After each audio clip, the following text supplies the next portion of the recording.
I was 28 when the word bride felt like a borrowed costume, when lace skimmed my collarbones, and the mirror gave me a woman I kept trying to recognize as myself.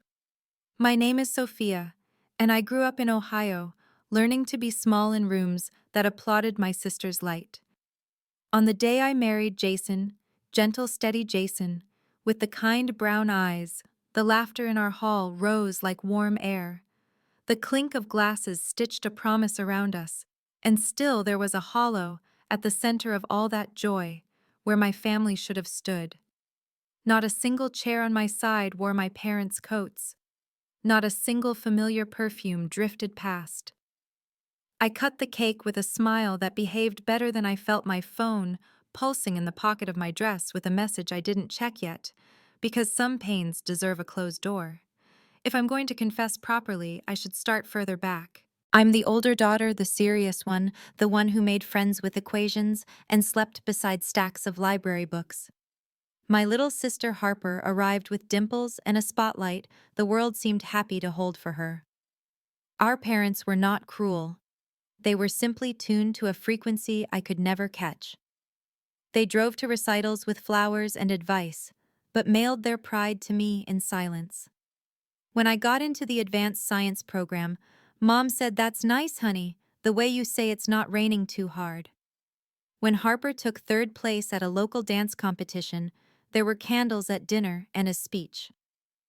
At first I translated the difference as a scheduling problem, a coincidence, a one-time thing.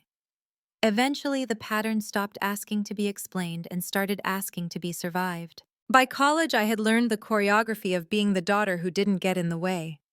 I kept my voice soft on the phone, arranged my hopes into small shapes. Let the calls end when the conversation turned toward my sister's next bright milestone. I moved to Boston after graduation and built a life like a patient mason. One brick of work, one brick of friendship, one brick of sleep I'd earned.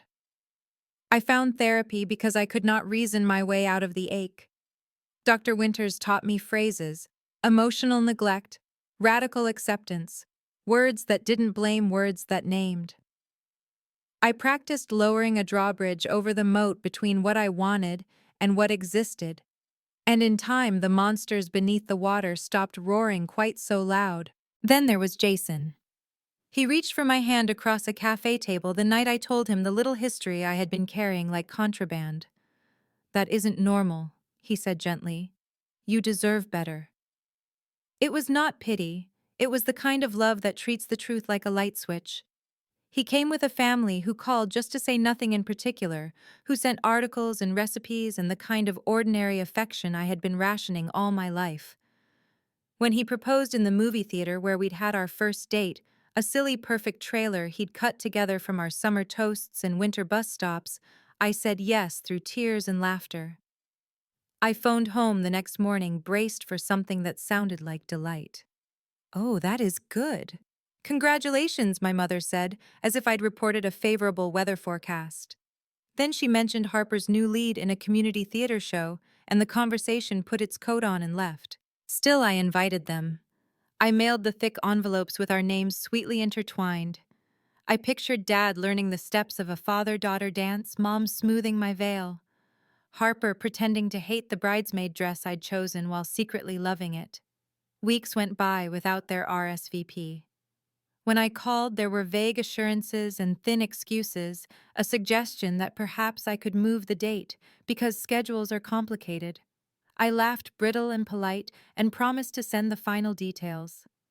I let myself believe that the day would do what days sometimes do, knit up the raveled sleeve of a long hurt, lay a soft hand on the sharpness of the past. 2 weeks before we said I do, I saw the photo.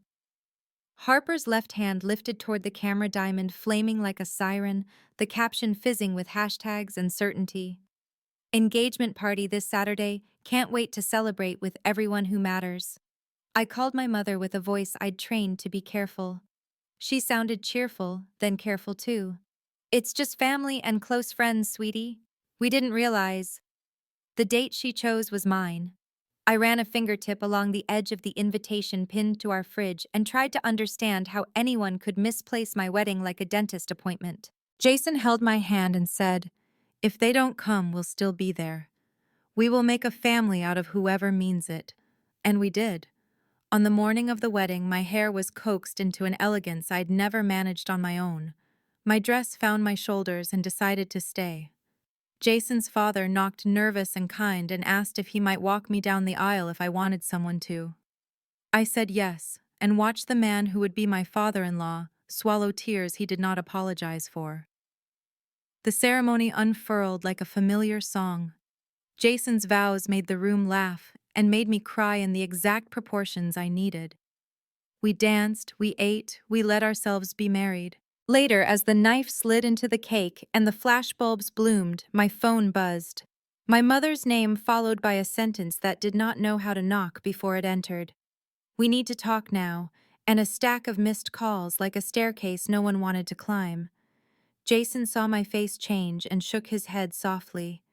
"It can wait." I wanted to be the woman who could let it. I wanted to choose the present over the past, the husband over the whole. But some alarms you answer even when you know fire burns twice the first time when it happens, the second when you say its name. I stepped into the garden with the phone pressed tight enough to leave a warm print on my cheek. The garden smelled of roses and damp earth, the string lights swaying gently in the night breeze. I held the phone to my ear, half hoping no one would answer, half hoping someone finally would. My mother's voice came sharp and rushed. "Sophia, you need to understand, we didn't mean to hurt you." In the background, I heard laughter clinking glasses, the telltale hum of a party that wasn't mine. My chest tightened. "You're still at Harper's engagement party, aren't you?" I whispered. The silence that followed was enough of an answer. Then Mom sighed. "Your sister needed us. You've always been independent, strong. She's fragile. We couldn't leave her." Fragile. The word tasted like rust on my tongue. "I stood in a white dress tonight, Mom. I vowed my life to someone, and you chose hors d'oeuvres and champagne over me." My voice broke, and with it the careful facade I had spent years stitching together. Dad's voice appeared suddenly muffled, fumbling with the phone. "Pumpkin, we'll come by tomorrow. Celebrate with you then." Tonight was complicated. I laughed bitterly, tears burning my eyes. "You don't schedule love, Dad. You either show up or you don't." And you didn't. From the window, Jason's worried face searched for mine. His hand lifted slightly as if to anchor me back inside. My heart ached for him, for the way he wanted to be enough, for the way he already was, though I was too broken to fully receive it in that moment. I ended the call with trembling fingers and pressed the phone against my chest. The music from our reception floated through the night like a cruel juxtaposition, celebration inside, abandonment outside. My knees nearly gave out, but I steadied myself against the garden wall, forcing air into my lungs. That was the night I understood something. No therapist, no book, no kind friend could fully teach me. My family had built a hierarchy of love, and I was never at the top, maybe never even in the middle. They chose Harper again and again, even if it meant stepping on me to reach her. I wiped my eyes and walked back inside, pasting on a smile for the guests, for the cameras, for Jason. He squeezed my hand gently and whispered, "You don't have to tell me what they said. I already know." His eyes glistened with a compassion that hurt more than anger ever could. Later that night, after the last toast, I sat alone with my veil still pinned and my dress wrinkled from dancing. My phone buzzed again, another message, this time from Harper herself. "Hope you understand. Tonight was too important to miss." No apology, no acknowledgement that her tonight had bulldozed over mine. Just a reminder of where I ranked. I stared at the message until the words blurred. My heart whispered a truth I didn't want to face. Maybe this wasn't neglect anymore. Maybe this was betrayal. The hotel suite was quiet when Jason finally fell asleep, his arm heavy across my waist. I lay awake, staring at the ceiling, the glow of my phone still burning against the nightstand. My family's absence echoed louder than the music had, louder than the vows, louder than the cheers of friends who had danced until their feet blistered.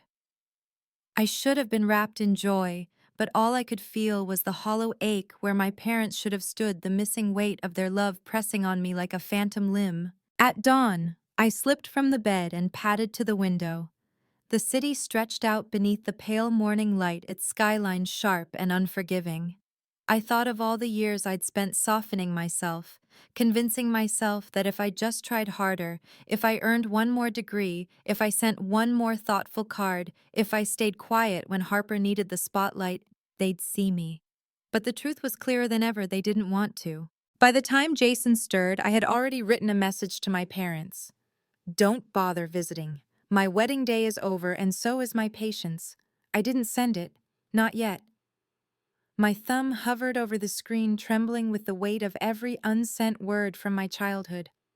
Instead, I tucked the phone away and turned to Jason, who pulled me close without asking questions. He kissed the crown of my head and murmured, "We'll build our own family brick by brick, one that never forgets to show up." His certainty was both balm and blade. It soothed me, but it also carved deep into the wound my parents had left. 2 days later, I returned to work, trying to bury myself in routine. But betrayal has a way of seeping through cracks. Every congratulatory email from colleagues felt like salt rubbed into the silence from home. Harper posted photos of her engagement party, smiling radiant, surrounded by people I hadn't seen in years. People who should have been at my wedding. One caption read, "Best night of my life. Surrounded by everyone who matters most." Everyone who matters most. The words felt like a dagger. I closed the app and stared at the wall until Jason's hand on my shoulder reminded me to breathe. "You don't have to keep letting them cut you open," he said softly. "You can walk away." But walking away from family feels like sawing off your own arm. It hurts even when it's killing you. Still, something inside me shifted. Maybe I didn't need them to choose me anymore. Maybe the only person left to choose me was me. That night, I drafted a letter, long, unflinching, raw.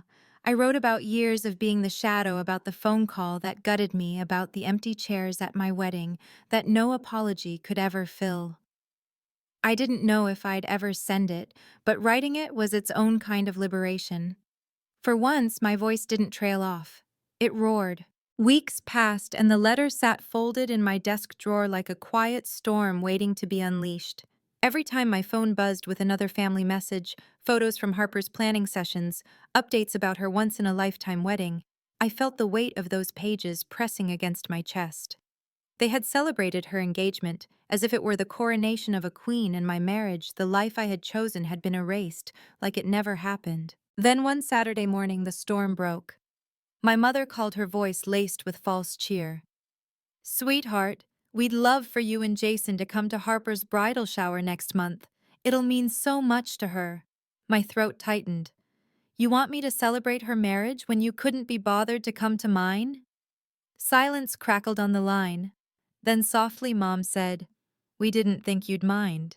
You've always been stronger." Stronger. That word, once meant as praise, now felt like a curse. Strong enough to survive neglect. Strong enough to be invisible. Strong enough to be discarded. I hung up before my tears betrayed me, before my voice gave them the satisfaction of hearing my heart break again. Jason found me at the kitchen table with the letter spread out, my handwriting fierce and uneven across the pages. "Are you ready?" he asked gently. I nodded, though my hands trembled. Together we sealed it, addressed it, and slid it into the mailbox. Watching that red flag lift felt like lowering a guillotine. Days later, the responses came not with phone calls, but with silence. My parents didn't reply. Harper sent a single message: "I can't believe you'd try to ruin my happiness out of jealousy." Jealousy. As if I envied the girl who had stolen my family's love by default. As if being unseen was a prize I had fought for. I didn't answer her. Instead, I poured my energy into the life Jason and I were building. Sunday dinners with his parents, movie nights with friends who never forgot my name, laughter that rang without conditions. For the first time, I felt what belonging tasted like: steady, simple, warm. And then came the twist I never expected. Months later, a call from my father, his voice hoarse. "Your mother's not well," he said. "The doctors... It's serious. She wants to see you." My chest clenched, torn between rage and an ache that never stopped being a daughter's ache. After everything they had done after the abandonment, the betrayal, she wanted me now. I sat frozen with the phone pressed to my ear, the weight of my father's words seeping into my bones. My mother, the woman who hadn't shown up for the most important day of my life, was asking for me. Jason touched my shoulder, his steady presence reminding me I wasn't alone. "What do you want to do?" he asked. I didn't know. Part of me wanted to slam the door forever to let her absence at my wedding stand as the final chapter. Another part of me, the little girl who used to slip her hand into Mom's while crossing the street, still longed to be chosen, even at the very end. When I walked into the hospital room days later, the smell of antiseptic stung my nose. She looked smaller, frailer, her once perfectly styled hair thinned to wisps against the pillow. Her eyes widened when she saw me, and for the first time in my memory, they filled with tears. "Sophia," she whispered, reaching out a trembling hand. I hesitated, then took it. Her skin was cool, fragile as paper. "I'm sorry," she said, voice breaking. "I thought I was protecting you. You were always the strong one. I believed you didn't need us the way Harper did." My throat burned. "You were wrong. I needed you too. Especially on my wedding day." Her tears slid down her cheeks. "I failed you. I see it now." For a moment, the years of silence and neglect cracked, and through them I glimpsed a woman who finally saw me not as the strong one, not as the shadow, but as her daughter. I left the hospital with no illusions of a fairy tale ending. My parents didn't transform overnight. Harper didn't apologize, and the scars didn't vanish. But something shifted. I realized I didn't need their validation anymore. Their absence had nearly destroyed me, but their absence had also forced me to build a life where love was chosen, not demanded. On our first anniversary, Jason and I stood in the same garden where I had cried with my phone against my chest. This time, I wasn't broken. I was whole. Surrounded by friends who had become family, I understood that betrayal doesn't have to define you, it can free you. So if you've ever felt invisible, if you've ever been abandoned by the very people who should have shown up, let my story remind you you are not the sum of their neglect. You are the life you choose, the love you give, and the courage to keep standing when they don't. Please like, share, and subscribe if this story spoke to you. And leave a comment. Tell me if you've ever had to find family in unexpected places. Sometimes our voices heal most when they echo together.